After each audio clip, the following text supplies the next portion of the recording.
All right, folks, welcome to another Monday night Q&A. This is the drone version. So if you have any drone questions, if you don't know how this works, you put your question in the chat, we pick it up, and then I answer the question. Last week was, I think, maybe one of the busiest week that we had. It was nonstop answering questions. So thank you for that. This is why we do it. We want to make sure that we can educate the population and make sure that you guys and girls fly safely. And yeah, it's all good for everyone. So leave them in there. I see there's already a bunch. We have Jason in the back room that's filtering through all the questions. We have Ben, Ethan, and then Bo just went somewhere back there. We also have Zach. Everybody's looking at the questions and yeah, helping around. So few updates from us. What do we have going on? Next week, we have Commercial UAV Expo. We're going to be doing one of these at UAV Expo with Vic. So we're going to go live from the booth. Hopefully the booth is done by then. It should be. And that's on Monday. And at the same time, so it may not look as fancy, but it will be we'll be there. And then we'll be on Friday, we'll be here as well for the live event and then for news update as well. So it's going to be a busy week next week. It's going to be awesome. And then the week after that, I'll be here on that Monday, but then I'm taking a little bit of vacation. So we'll see if we have to cancel the following one, more than likely. All right, let's say hi to a couple of people here in the chat. Ooh, I see a lot of people already. Holy smokes. We have Thorl Inspired here pretty much every single week. Official Green Diamond. Steve Make It Happen Videos. Curtis Warren is here. Familiar name. Bat Karma Drone. Lunch is here. A little bit late lunch. It's almost dinner. Scott, the Aerial Boogeyman. Bob Rock. Travis Cheney is here. Rick Hone is here as well. Sergio de la Garza. A lot of familiar name. I see it's the same people coming back every week, so I love it. Brian Kirk. Jillian from the community is here. Hi, Jillian. We have John Jackson. Zach is here. Jim Sheen, formerly film photography, After Res Media. Rat Motors. Yeah, it's funny. He's got a little rat after the thing. Joshua is here. Horizon Adventure Drone, Garden Jenkins, Jim Bailey, David. Wow, a lot of folks. Awesome. Well, I'm going to stop for now. Thank you all for being here. I can't say everybody's name, but appreciate you being here, and leave your comments in the chat. Next up, let's go ahead and get started. I'm going to start with the first question here, which is Official Green Diamond. Last week reported that in the trust test, there was an option for putting your address, and it said USSR as an option. So I thought about this afterwards. I even went on the website. We don't ask for the address. We don't ask for any personal information because we're not allowed to by the FAA. So Official Green Diamond, I don't know where you are going for trust, but the only place to get trust is one of the providers by the FAA, which is, we are one of them, the largest one as a matter of fact, trust.pilotinstitute.com. When you create your account, there should be no option to give your address because we don't want to know where you live because this is all technically open. So there should be no USSR. So if you are getting USSR as an answer, then it means you're in the wrong spot. I hope you're not, but we'll see. Okay, next question. Lunch says, are you aware of any effort to require warning literature packaged with all new drones? I can't believe how many kids are out there flying with no idea about trust and other rules. That is something that we've been battling for years now. I approach a manufacturer, which shall remain nameless, but it's pretty much the second largest manufacturer in the world. And I was willing to pay for putting flyers in their drone box to help people learn. And their answer was, what's in it for us? That's really literally what they told me. So what's in it for them, I told them, was being the first one to do this, trying to educate the population, and then making sure their drone didn't crash because they were going to be flown by people that were educated. They had no interest in doing that. So too bad. But plot twist, the FAA actually has a page that explains that manufacturers are required to put a flyer inside of the box to explain basic regulation. And guess what? It's not enforced, and no manufacturers are doing it. So when you get a drone from DJI, we get them from time to time. There's always brochures for the UK and for Australia, and I think maybe another country as well, that shows exactly that. So why not have a simple little thing in here? So yeah, if you're a drone manufacturer and you would like to do this but can't afford it, send us an email. We are happy to provide the documentation to go in every single one of your drone to send people to trust and to just do the trust exam. So that's an open invitation to any drone manufacturer out there that's listening.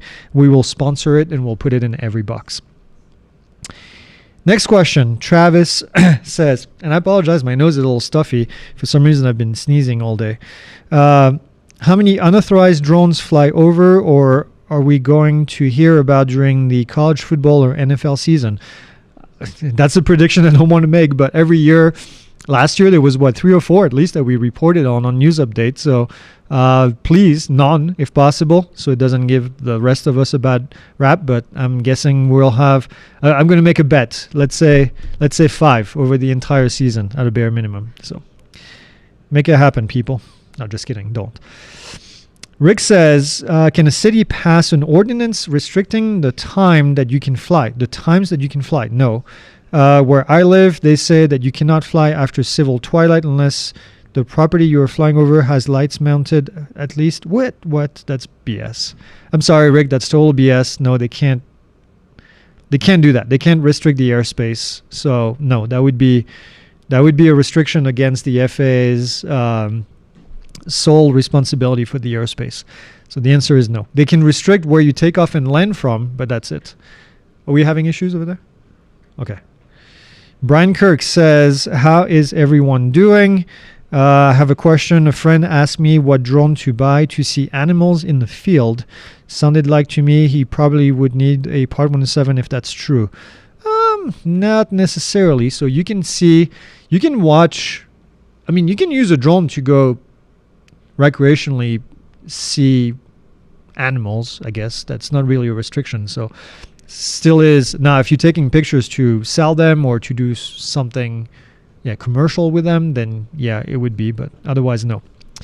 Sergio says, do you know of a universal RTK unit for consumer drones like the Air 2S, or is it only available for enterprise drone types?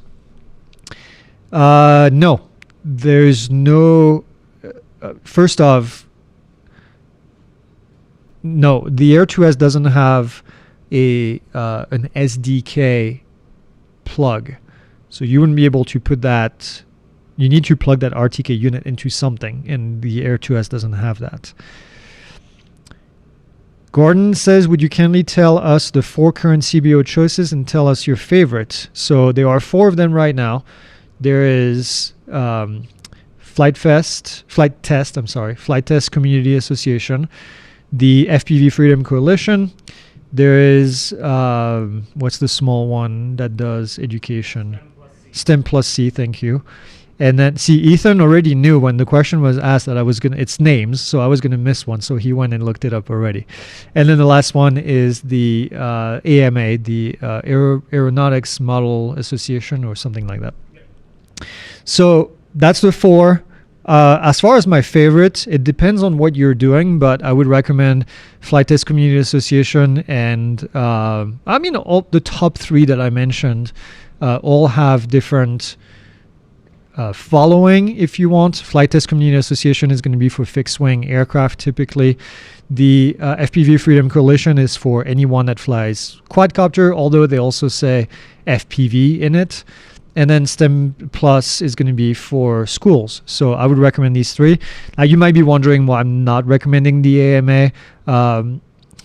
The AMA is still charging to have access to anything that they do, even though they're not supposed to. Their community guidelines are very difficult to find on their website. They're also very restrictive. I think for the majority of people, unless you fly at an AMA field, it makes more sense to pick something else rather than the AMA. I'm not being mean. I'm just being realistic here. Pew. Vic is here. What's up, Vic? Mechanical Triage says, how far away, radius or adjacent to critical infrastructures can I fly? A dam that's small but uses hydroelectric. I don't think, well, the distance. So we talked about this a little bit in the last couple of weeks, but critical infrastructures is a bit of a mess because there's no federal standard per se to define these on the state level. And so states have taken this into their own hands to define different things and then to have different restrictions as to how far you can be. So I would go back and look at your own state to find out what your state restricts. Let's put it this way. Okay. Next, Butch Brown says, have you heard any more about the man in Florida? Which one? Florida man? That shut down the delivery drone. Yes, he got in trouble. But I haven't heard, I don't think he's been sentenced yet. Not that I've heard. So, John Jackson said, CRM question, are there good accessories to feed pilot crumble while they fly drones? It's a good question. One hand flying, and the other one eating crumble. That's what the VO's for. No, you know what? That's what the VO... My visual observers are complaining that they did not sign for this. So here's what you do. You buy one of those holders that are designed to hold harmonicas. And then using duct tape, you can put a little bit of tape, tiny little bit of tape on the, oh, and you know what? Or some kind of clamp to clamp the cookie to the harmonica holder, and then you have a feeder. That's, follow me for more tips. Okay. Rick says, I'm heading to Europe in a week. Anything I need to do to fly a Mini 4? No, if it's sub 250, typically in Europe, you don't have to do much. Make sure to verify for that specific country you're going to. But when I flew in France a couple of years ago, that's exactly why I took the Mini 4, was because it was a lot easier to fly using a sub 250 without getting a whole bunch of additional stuff. Paul says, as a recreational pilot, I ask, if asked by law enforcement to assist them with your drone, is it legal? Technically, no. So as soon as they ask you for help, it becomes a Part 107 operation. Keep in mind, okay, I'm going to say two things. I'm going to say one thing, which is if it's a life or death situation, then I wouldn't really think about it twice. Okay, I would go and help. There's always a liability issue if something happens, but pretty sure every state has Good Samaritan laws in place. I don't know how that would overtake the FAA, but I have a hard time believing that if somebody flew, and this happened recently, by the way, in Utah, I think. We reported on this in news updates. This guy was flying his drone, and then a boat capsized in the distance. And police was there, search and rescue were asking for help, and he was flying, I think in Nevada, maybe. And then eventually was able to figure out where the people were, and lost battery on the way back and crashed the drone, ended up landing in the water. He started a GoFundMe and then got money to pay for the drone back and then some, which is good. I'm glad. But in this case, technically would have been against the regulation. I don't see the FAA going after someone who helped save somebody's life. Now, if you're making a habit of it, by going to the police department and say, hey, I can help, then I would say probably not a good idea. But if it's a one-time thing, I don't think anybody's going to say anything. If it's a life to be saved, then go for it. Okay. Next. What are the best T-mounts, propeller screws to get and where from? Like the Hurricane. So Curtis, I'm not super familiar with what they do. Choosing a propeller depends on a lot of things. It depends on the motors that you have on there. It depends on the speed at which they're going to operate. It depends on the model. It depends on a lot of things. So I would say do a bit more research to make sure that these propellers that you're trying to get match the motors. If you're home building, if you're trying to replace propellers from a built drone, not a home build, but something that's been built by someone like DJI, I don't recommend it. I don't recommend non-OEM propellers. So that's me. Paul Donovan says, in the vicinity of CNO Canal National Parks, really want a definitive opinion on the legality of flying over the park, taking off from outside the park, flying over narrow park airspace. There's technically no restriction in flying over a park unless there is an FAA restriction. They cannot get you for flying from outside park property to over the park. Now, I'm going to add a caveat in here, which is that if you're harassing wildlife, they can still get you for that, even if you're outside the park. So I would say be careful. They would have to call local authority, if I understand that correctly, to get you, but it can still get you in trouble. Yeah, Vic is quoting 107.21 for the previous question, which I don't think would happen in this case, because 107.21 is, and I'm going to read because Vic put it in there, an in-flight emergency requiring immediate action. The pilot is able to deviate from any rules. It's not really an in-flight emergency. It's an on-the-ground emergency. So that rule is designed so that if anything happens, the spirit of this rule is if anything happens during the flight and you need to break regulation to safely get out of the situation, then you can do it. A good example of that is your drone is going, you're not allowed to talk on the radio, right? As a drone pilot. But for example, your drone has a flyaway and is getting into a controlled airspace, and you want to make a radio call on the frequency to say there is a rogue drone at this altitude in this direction. You can do that. It's against the regulation, but it's an emergency. So that's a good example. I think in this case it would not be considered an emergency because the person could still land the drone safely without any problem. Star Performers says, anything further that we can do before September 9, as I am hearing that there will be a crucial date for Rick Scott countering CCP drones acts. Yes. So we're going to be talking more about this on Friday. I have more details in my email that I haven't had a chance to read because I was booked all day. We got the information today. So head over to the DAA, the Drone Advocacy Alliance website, DAA, droneadvocacyalliance.com, and then read the new stuff. There is something going on with that. Again, we'll have more info on Friday for news updates about steps to take. But as always, make sure that you contact your local representative to let them know that you oppose people that are putting stupid rules out. Okay. Bare Necessity says, what are your thoughts on the selfie drone that are popping up? DJI Hover Air. I pre-ordered the Hover Air X1 Pro Max. Not a big fan of selfie drones for multiple reasons. The main one is that I don't want them to become the new selfie stick, because drones are still aircraft that are in the airspace. Drones can be pretty annoying if flying at low altitude.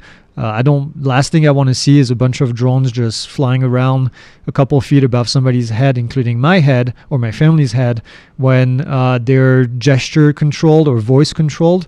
I don't see any of that ending well for us as a community. They're just going to become a nuisance, just like selfie sticks are. Anywhere you go, there's a lot of people with selfie sticks just not thinking about who else is around. So, yep, that's my opinion. Scott says, is there a chance that we can have connection much better? Shortcut to the practice test on app like the flashcards? I don't understand the question. Shortcuts to the practice test on app. Scott, I don't know if I understand the question.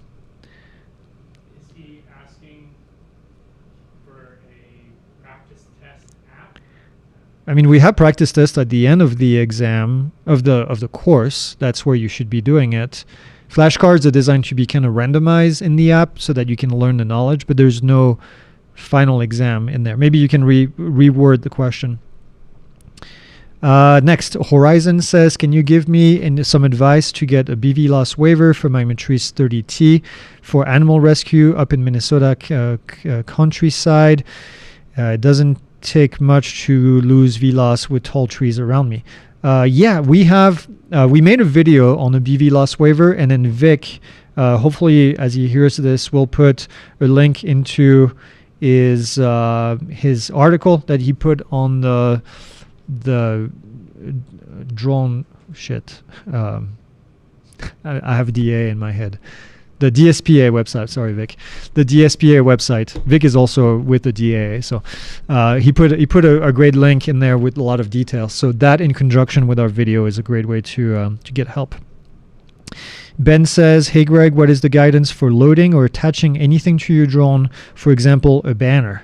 So the guidance is that under Part 107, your aircraft has to be loaded in such a way that that you do a weight and balance, if you want, that it's balanced correctly so it doesn't affect the flight characteristics. So if you're attaching a banner, think about wind, how that banner is going to get moved around, especially up and down, potentially, so it doesn't get caught in an upwind, updraft, and then gets pushed into the propellers. Yeah. Make sure that it's, personally, if I had a flag, I would make sure that it's weighted nicely at the bottom so it kind of stays down, and maybe have the flag hanging underneath the drone rather than behind the drone. So you have a weighted line and then a flag behind it, if that makes any sense. That's what personally I would do. Keep in mind how it affects the weight and balance, and make sure that your drone is designed to carry items, that it has the capabilities to lift something. So there's a lot to put in consideration when you start to carry things, especially if they're going to be dangling underneath it. That can be trouble. Oh yeah, Vic's article is for OOP. I'm sorry, not BV loss. I don't know that we have any guidance for BV loss other than the course. We have a course on waivers where we give you tips on how to submit those. I don't think we have any public videos on that topic. John Jackson says, does the FAA publish waiver applications that have been approved so that people can go back and see how they were written? Yes and no. So the FAA publishes waivers that have been approved, and then they publish the final approval letter from the FAA, but they do not show you how they were approved. That's because some companies can have proprietary information in there, so you have to figure that out on your own. I think that the reason also is they don't want copy paste of application, which makes sense. Dronecraft says, I wonder if Dronecraft is kind of that yellow color, like the craft cheese. It's red. Oh, is it red? I don't see stickers on. I don't see pictures on the Slack chat. Like craft singles, yeah. Would that be funny? A skin with just like cheese on top of the drone as a skin. Anyways, I could not find an active TFR during the last Seahawks game. Ooh, okay, we'll get to that. I know we can fly over stadiums, but can you recommend a good app to check this information accurately? Well, that is probably the best question we've had so far tonight. So the stadium VFR, the stadium TFR, not VFR, the stadium TFR, temporary flight restriction, is a tricky one because there is one NOTAM, or notice to air mission, that is published that activates the TFR for all the games across the country for the entire year. So you will not find an individual TFR anywhere because it's one TFR that's published for an extended period of time, which is what makes it tricky, and which is why people like you and a lot of others can get very confused because they don't see a TFR for that specific location. So they say, okay, I can fly, when in reality there is one TFR in place for all the events as long as the event qualifies, and then you get in trouble because you technically broke a TFR. As far as a website to find those, there is not a place other than potentially ForeFlight, but that's a paid subscription. But otherwise, no, there's no such a thing. So we've Vic and I and a few other people in the industry were part of the Drone Advisory Council, the DAC, and we are writing a piece right now to make recommendation to change that with the FAA. So we're in discussion with the FAA right now to make these TFRs, first off, shorter, if we can succeed, and second, to make them more visible. And part of the DAC is John Igranis, who's the CEO of Aloft and co-founder, and so he's the person that's been struggling with this because their app doesn't have a full listing because it's not available anywhere. And as you can imagine, there's hundreds of games, especially if I understand correctly from the MLB, because they have a lot of games every week all over the country. So there's hundreds of potentially tiny TFRs that would need to be put in place throughout the whole year, which makes it very difficult. So, yep. Yeah, Vic says Lens version 2 is supposed to show TFRs, but Vic also says that's a preseason game, which I did not know, so that's probably why. So no TFR. Good catch, Vic. That actually could be the reason. But still, it still wouldn't show on the map because of what I just said. So there may not be a TFR because it's a preseason game. I don't follow sports, so I'm sorry. I wouldn't know if it's preseason or postseason. Do they have postseason games? Yeah. They do? Yeah, they're Was it cool down? what is it? Pro Bowl. Wait, what's the Seahawks? Football? Nobody cares about the Seahawks. Oh, We're woo. Cardinals fans. I'm not. You are? Yeah. I'm no a fan of nothing. So Seahawks are fine. What is that? Football? Yeah. Okay, football. Seahawks are awesome. Sorry, I'm so ignorant when it comes to. I know a lot of sports, but not American sports for some reason. I mean, I know the NBA pretty well, but MLB and NFL is not really my thing. Okay, next. Woo! Did you see the launch of the Hover Air X Pro and Pro Max today? I did not. They're really sizing up to be a potential DJI competitor. Maybe we should get our hands on one. I've seen that name pop up a lot. Okay. Postseasons does have a TFR. Psh, preseasons does not. Oh, Ben, you made friends. By the way, Ben said that. No one cares about the Seahawks. I'll send you Ben's address. You can send him like a chocolate covered poop or something. Better quiet him down about the Seahawks. Oh well, funny. Okay. Somebody's asking, how does one submit a question? Just put it in the chat right here. And by the way, if you ask the question and I'm not to it yet, it's because there's a lot of questions. And of course, I keep getting off track. So, but we'll get to them eventually. So, next, I own a Mavic 3T thermal and wanted to ask your opinion on if the OEM Strobe satisfies the FAA requirements for night flying. Yes, it does. So on the enterprise drones, that strobe light is visible from 3 statute miles, or so they say. So yes, it does qualify. It does qualify, not disqualify. It does qualify.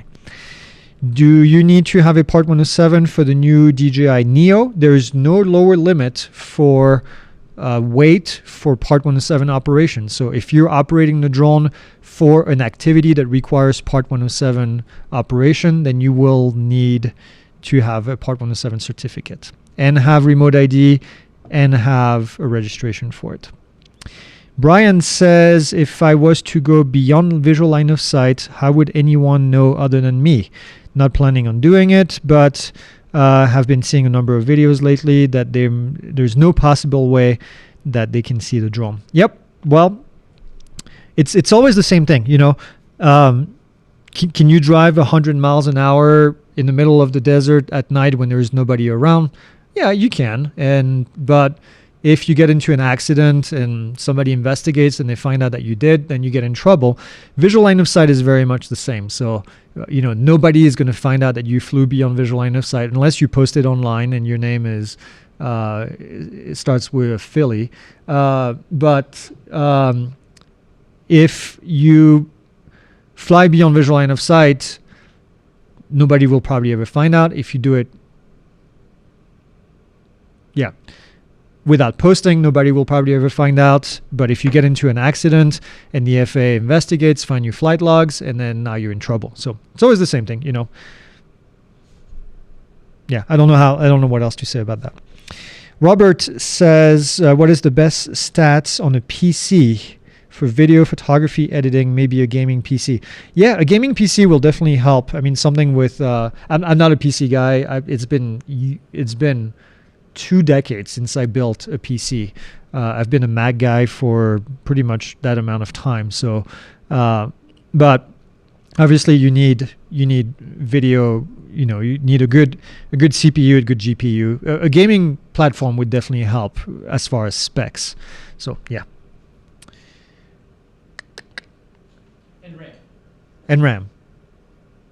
You always need RAM. Probably at least 32 gigs of RAM. Yeah, 32 gigs of RAM. Yeah, it's hard because the new Macs that we are all Macs in the studio. So, but we did build a PC for you for doing editing with the green screen. We have an Ultimate that we're using for green screening, for keying, and yeah, 30. Is that what we got? 32 gigs. 64 gigs, yeah. Of course, more RAM if you can afford it, but there's more than RAM. GPU is obviously very important as well. So there might be other people that can help in there. Yeah, Invix says SSD. Of course, SSDs are good, and then having an external, a larger drive that's not SSD to store your footage, but to work on footage. Having it on an SSD definitely helps. When flying as a hobby, 44809, I can still be 400 feet from above cell tower or power line. No, that is not correct. So that regulation lives under Part 107. Once you fly under 44809, Part 107 rules no longer apply because 44809 is an exemption to Part 107. So you cannot fly 400 feet above a man-made obstacle. If you stay within 400 feet, that is only available to Part 107 pilots. Saint Pasquale, Fire Rescue. Question, my Part 107 is coming up on the 2-year mark in December. Can I do my recurrent training now, or do I need to wait until December? You can do it now. The only downside is that it will reset. So if you do it now in August, you'll reset the clock now and you'll lose these next couple months. But you know what? Who cares? You'll just have 2 more years. It's not like it's free. It's done online, so it's not that big of a deal. But yeah. Next, Chasing Legends. What is the best book to use to learn how to read the maps for the Part 107? Quite frankly, the exam is more than the charts. They're called charts in aviation. I would recommend getting our course. I'm not here to sell anything, but you'll get much more of an education about all the other topics. The maps, the sectional is one thing, but everything else is also important for the exam. So it's an investment. It's a small investment, quite frankly. We guarantee that you pass the exam. So head over to pilotinstitute.com. As far as books, there's no books that I know that teach the sectional charts. Other than downloading the free FAA, it's called I'm not going to remember now. There's a guide. There's a VFR chart user guide. That's what it's called on the FAA website. It's not a book. It doesn't teach you anything. It's an advanced legend with a lot of notes. So if that helps, but there is a lot of intricacies with. Charts is one thing, but the airspace is a much bigger portion of it. If you don't understand the airspace, knowing that a dash magenta line is a class E starting at the surface doesn't really explain much other than the fact that you know it's class E. What is a class E is not really explained in that. So next. Can the original DJI Mavic 3 reach specs for OOP, OOMV, so operation of a people, operation of a moving vehicle, with the new waiver regulation? Mavic 3 specs list its weight at 875, but not max takeoff weight. So in order to fly that drone over people or moving vehicle with a new waiver format, you would need, it's a bit more complicated than if the drone is less than 400 grams. It's going to be over 400 grams, which means that you'll need to have a parachute system for it. At the moment, the only one that I know of is Pair Zero that can do that. Vic has one that he's been testing, and that will allow you to submit the waiver to fly over people. But like I said, it's going to take a little bit more paperwork to do that. But yeah, it is possible. You'll need to have a parachute, though. You cannot do it without a parachute. Directs Diatribe says, is there a chance that you will do an app review for 2024 Lance Weather, either all in one or suite of what you use for drones? So the app is pretty simple. For Lance is a loft air control. That's the only app that I recommend for Lance, and that has some weather information in it. As far as weather, I'm a bit old school. I use a lot of different things, but there's this little app called, what's the name of that app? UAV Forecast. UAV Forecast will give you some good information about the weather. Personally, for flying drones, because everything is done within line of sight, I think going outside and seeing what the weather looks like is your best weather app. Although I understand that sometimes you want to see something further away, in which case using a traditional weather app, I use WeatherBug. I use WeatherBug on a regular basis for personal reason. That works really well. And then I'm old school, so I use aviation apps like ForFlight and aviationweather.gov, but that's just because I'm used to using them. They're not the most user-friendly. I can realize that. Next up, Adam says, what are the best lights for the DJI mini series to fly at night? So the Arc 5 from Firehouse Technology. Thank you. URL up on screen. Okay, perfect. Firehouse Technology. They're great people. I know the CEO really well, and he works with public safety agencies, and they're based in the US. I don't know that the lights are made in the US always, but we've done testing on multiple of them for a few years ago. They haven't changed really much. They've come up with new models, but Firehouse is always at the top. But the Arc 5, a bit more expensive probably, but yes, that's what I would recommend. Romy says, can you file a temporary flight restriction for drone for special event like parades or large gathering? No, typically the FAA will not let you create TFRs unless there is a good reason, and it typically has to do with safety.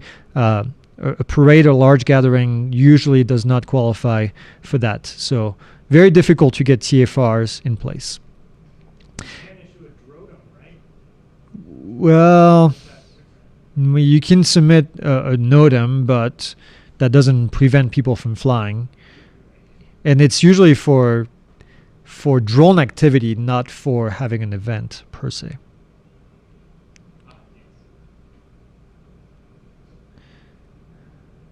The new micro is great for the mini. Yeah.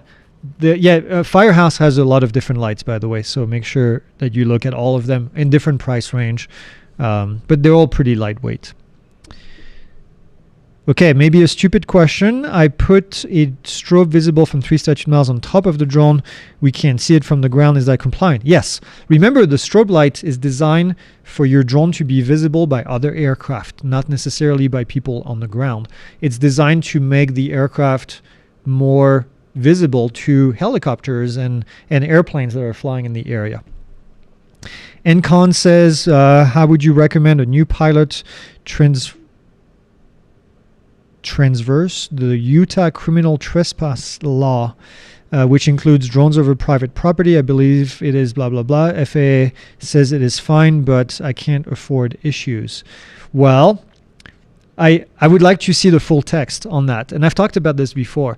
So typically, states like this have restrictions about flying over private property if you are conducting surveillance, and surveillance is always the key word in there. So if you are and I'm not saying this is the one in Utah because I haven't seen the details of that one, but read the entire thing, because typically at the very end it says if used for surveillance purposes, and so that takes away 99% of activity because most people don't conduct surveillance.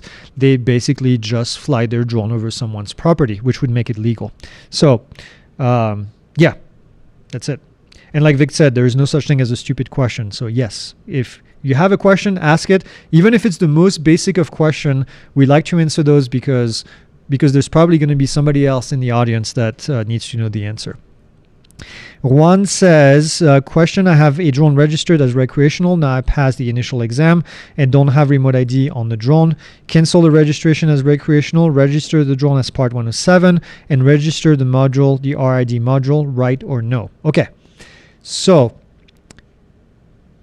if you have the drone registered, technically your registration for recreational is a personal registration. It's a registration that you can use for all of your drones. And then under part 107, it's one registration per drone. Now, because of remote ID, I would say go to the part 107 section, register the drone in the part 107 section, pay $5, get your registration number, and if it's got a remote ID module, you will have to attach that remote ID module to the part 107 registration to tell it this is how the drone is compliant. It's compliant with a remote ID module. I hope that makes sense.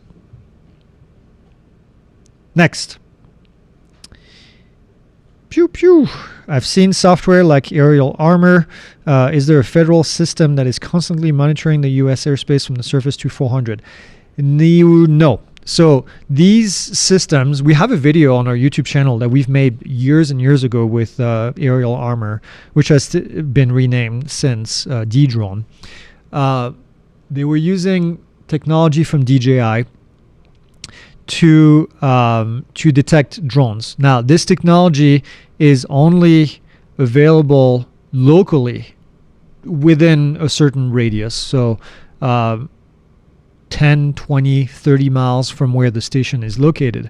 There's no federal system that covers the entire United States to monitor drones everywhere in the United States. You'll find these big systems typically in big cities, close to stadiums, close to airports, close to areas where like prisons, where we don't want to see drones flying, where they're not allowed to be flying. So that's where you'll find them, but in 99% of the country you won't see them. DJ De La Mora says, if you get hired to film parasailers at the beach and go up to 500 feet, are you able to go 400 feet above them as if they were an obstacle for a max altitude of 400 feet? Wait. No. So first off, no, because it's a vehicle. It's not a man-made obstacle. Second, it's 400 feet above the highest point of that man-made obstacle. So if you have an antenna, that antenna is 200 feet above the ground, you can go another 400 feet on top of that to make it 600 feet above the ground total, as long as you are within 400 feet of the obstacle. But no, not for parasailers. Doesn't work like that. IRL streaming, is there a discount code for the Part 107 prep? I mean, the course is discounted right now on the website for $159, so that's the price that we usually have it at, unless you're military, in which case you can send us an email and then we'll give you the military discount. That's contact@pilotinstitute.com. Was a student at Dronitech Flight Academy in North Cal. Okay. Got all my certification except for agriculture. Owner died. School shut down. Oh, that sucks. Where do I get an agriculture certificate? So there is no such thing as a drone agriculture certificate. There is what's called a Part 137 certification, which is used to get approval to spray chemicals using a drone. And then there are some exemptions that you can get, 44809 exemptions that are going to be for flying drones over 55 pounds. But other than that, there's no such thing as an agriculture certificate. Thorough Inspired says, which drone qualifies as a category drone with a parachute that doesn't need a waiver? Okay, so there's a few. Now there are a few. Primarily the DJI Mavic 3 Thermal, Mavic 3 Enterprise, and Mavic 3 Multispectral have been approved to fly over people with a parachute without a waiver. That's a category 2 drone. The Matrice 3D, which is and 3D Thermal, which are the 2 drones that go into the dock, the DJI Dock 2. So these have been approved as well as category 2. That's the only drone that we know as category 2 at the moment. Category 3 drone, there is, depending on the wind, one of the drone I just mentioned is also a category 3, and then there is a EB drone that is category 3. That's the only ones I know. But there's a DOC. I'm going to put the list right here in the chat. Declaration of Compliance. Go to that list. You'll be able to see all of the different drones that have been approved to fly over people as category. Make sure you filter by OOP, not by RID. RID is remote ID. It's one website for 2 different types of approval. Whew. 3172 says, beginner question, can I fly my Avata in the rain? Not recommended. Not recommended because it's an electronic device and it's not waterproof. So chances are. So the funny thing is that your motors technically can go underwater and still work, but the circuitry inside of your drone is not waterproof. So, and your battery connections and everything are not waterproof. So technically, if you do that, you could get in trouble. Well, not with the FAA. You could get in trouble with, losing the drone. I have a funny story with this because we're trying to get approval, trying to get a waiver from the FAA to fly a drone inside of an active thunderstorm. And as you can imagine, that breaks a lot of FAA regulation. Breaks regulation for visual line of sight, for weather minimums, for distance from clouds, from altitude above the ground, because we want to go pretty high up. Probably, I'm sure, some others. So we're writing it down right now, and we've been talking about how we're going to waterproof this thing so that it can fly in the rain and not have any issues. I'm going to put a parachute on it. So it's been a lot of work to get all of this going, which is going to be cool if we can get the approval. But now we have to convince the FAA to let us fly inside of an active thunderstorm in what's technically IFR, instrument flight rules, with a drone from somewhere here in the mountains of Arizona. So wish us good luck. I've been told that they won't do it, but we'll see. Like Twisters. Like Twisters, but cooler.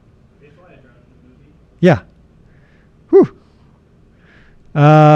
If the weather outside is not ideal and you still want to practice flying drones, do you recommend drone games like Liftoff, FPV drone racing to practice? Yeah, any FPV, any simulator that you'll find. We actually have on our website, we have an article, and Jason maybe can link to it in the back room. We have articles about finding the right FPV simulator for you. There's a couple, but yes, I would definitely recommend that for sure. Is 69 or 4/3 better when trying to get a vertical footage from the Avata 2? So, good question. 4/3 is always going to be better because it captures more data. So your sensor is a 4/3 format, or 3/2, it depends on the sensor, but more than likely a 4/3 sensor shape. When you do 69, it crops the top and the bottom and only takes a portion of the sensor. So if you record in 4/3, technically you use the entirety of the sensor, which means that in post you can crop and make it 69 and you'll get more information. So that's what I have to say. So to get vertical footage, you're better off doing 4/3 for sure, because you'll be able to crop 69 in the 4/3 better. John Jackson, authorization etiquette. Is it bad to contact ATC manager of a small local airport to let them know that you're preparing to submit an airspace authorization? As a heads up, the request is coming. I know Vic is going to say that he's done it, but I don't recommend it. I don't recommend it because ATC has a lot of stuff going on. They'll see your request when it comes through. The only time I would recommend talking to ATC is if it got denied, but now we have a new process where they can talk to you back and forth. I've seen ATC. I would recommend not bothering them too much, especially with drone stuff. They're usually pretty busy and understaffed. So, what American drone do you suggest in light of the possible DJI ban? That's the difficulty. So, there are a lot of American drone manufacturers out there, but and yes, I did say there are a lot, and 99% of them you probably don't know, because they create drones that are for specific market, heavy lifters, larger drones that are used in the cinema world, power washing drones. I'm not going to say agriculture drones because I haven't seen many American ones that are doing that, but mostly pretty heavy lift type of drone. If you're trying to replace your Air 3, then good luck, because there's just no such thing. Your Mini, there's no such thing that's not DJI or Chinese. Your Mavic 3, there's really nothing out there other than Parrot, which is not American, but Parrot NFE AI is the closest thing to a Mavic that you'll see, but it's also several years old by now. So it's difficult. It's difficult, and that's the reason we've been so vocal about this ban, is because potential ban. If there is a ban on these drones, there's currently nothing to replace them. And we can say, well, then American manufacturers are going to start producing them. Yeah, how long is that going to take? How long is R&D on a drone like a Mavic 4? How long after DJI went live with the Mavic 3 do you think they started working on the Mavic 4? My guess is that they were working on the Mavic 4 as the Mavic 3 was still a secret. And that's because R&D on these drones take for a very long time. So all of that to say that you will be able to find some drones that are larger. If you look at Skydio, which everybody talks about because it's technically the largest American manufacturer of drones, Skydio doesn't have a Mavic. Skydio has a several-year-old X2, which is not a great drone, let's be realistic. And then they have the X10, which is their new drone, which is a public safety drone, which competes with the Matrice and which competes with the Autel Evo Max from Autel. So, and it's obviously very expensive as well. So if you're looking to replace your Air 3, I'll tell you, your best bet is to go with a Specta. The Specta is pretty much Specta Air 3, which is a pale copy of the Air 3, except it's not made in China. If you're looking to get a Mavic 3 Enterprise, then you're going to look at Enzu Robotics, which is an American company that manufactures them outside of China and has American software. That's an enterprise drone, public safety drone, but that's your replacement. So if you need to replace a Mini, I don't know. You go with one of the cheap drones that you see on Amazon advertised, or that you see at Walmart advertised, and then take your chances. But it's going to be nowhere near what the I think Specta actually came up with a Mini, if I remember correctly. We haven't tested that one yet, but yeah, that's where we are. So, sorry, that was a long answer. Are you going to make a video if it happens that is flying in a thunderstorm? Oh yeah, we're going to be recording that whole thing. Yeah, we're hoping some good stuff. There are a lot of difficulties in planning for this kind of stuff. So we've been doing, believe it or not, we've been doing crash testing to see resistance of air resistance and coefficient of drags on multiple drones. We've been doing a lot of different analyses to find out the cone of safety, that we need if we're going to fly a drone at very high altitude. Granted, we are looking to fly much higher than 400 feet because we want to get into the actual thunderstorm. And then we also need to find the right location to do it. Yeah, there you go. This is what we do. We printed this thing. This is a 3D printed Mavic. Oh shit, there's sand in there.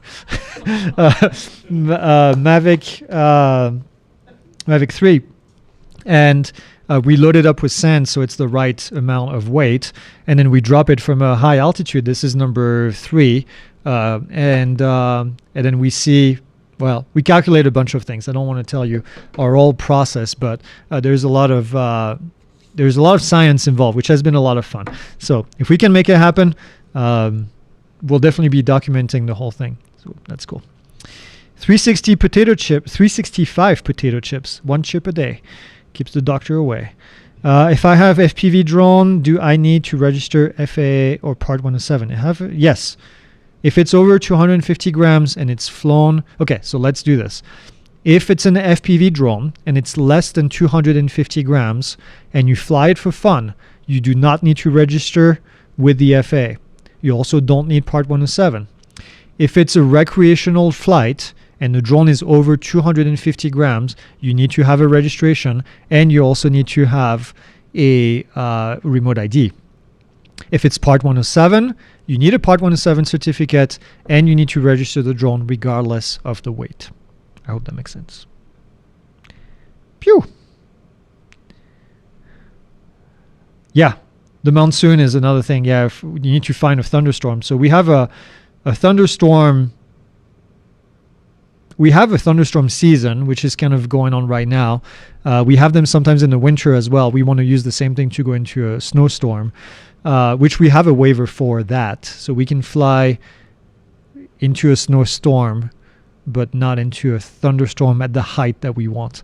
But there are a few locations where we can go to get high enough to get into the thunderstorm itself. We don't want to be just underneath the thunderstorm. We want to be in the thunderstorm, which needs to be at pretty high altitude, if you can imagine. Anywhere in the country, you need to be pretty high up there. So, whew. Me? Yeah.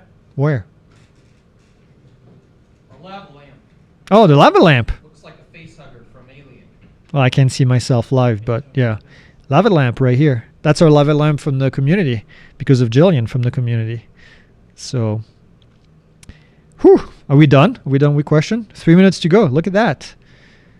Cool. Well, quick note about the new building. I know some of you are asking. We have work being done in the next 8 days in the building, which is exciting. And then I got all the plans from the architect today. I'm going to review the electrical plans tonight to make sure they're all good. And if everything is good, we're going to submit to the city and then hopefully get them approved quickly. And then by the time we come back from Come UAV, hopefully we have plans approved by the city. Now, that's a big if.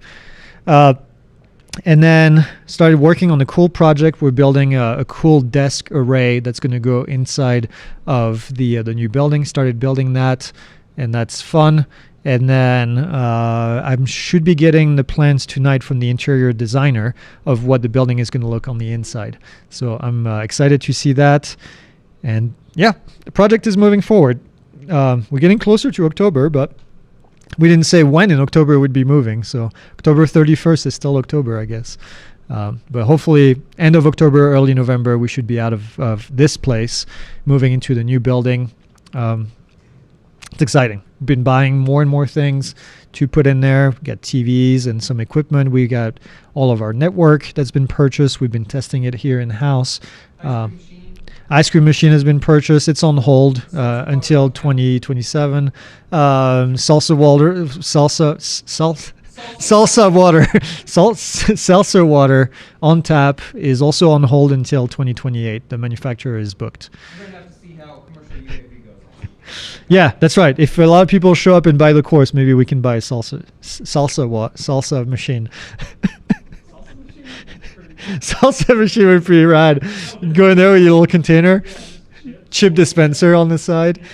The good thing with a chip dispenser around here, you can just leave them there. They never go stale. It's so dry. They get better with age, actually. Okay. One more question before we go. And Peaceful Thrill Seeker says, what camera sensor would you like to see on the upcoming Mavic 4? Is a bigger camera sensor actually better than the current 4/3? I mean, full frame. I'm just going all out. Full frame is the only way to go if you're going to go. I mean, from 4/3, what are you going to do? You know, Is APS-C bigger? APS-C is bigger. Super 35. Super 35 is what's on the Inspire 2 right now. So I don't know, Super 35 maybe, and then a full frame on the Inspire 2 or 3. I'm sorry, Inspire 3. I don't know. Salsa water. Good times. Okay. And then make Vic happy and talk about commercial UAV to come see you. Commercial UAV, yes. Commercial UAV next week. We'll be there on Monday setting up, but the show doesn't open until Tuesday. Tuesday, we have a panel with Vic at 1 o'clock, 1 to 3:30. Vic and Jared and Kenji and Amy and Desi. We're going to be in there talking about stuff. It's going to be cool. And then you can see Jillian, myself, Jason, and Johan are going to be at the event. All the J names and the G name. At the booth, are you gonna have At the salsa? booth. Are you gonna have We'll have salsa water at the booth. Come and try it. Be the first prototype. All right, folks. Thanks for watching. We'll see you all next week, live from the event. And then if not, we'll see you on Friday in the morning for news update, in the afternoon for community. And that's it for now. Have a good week.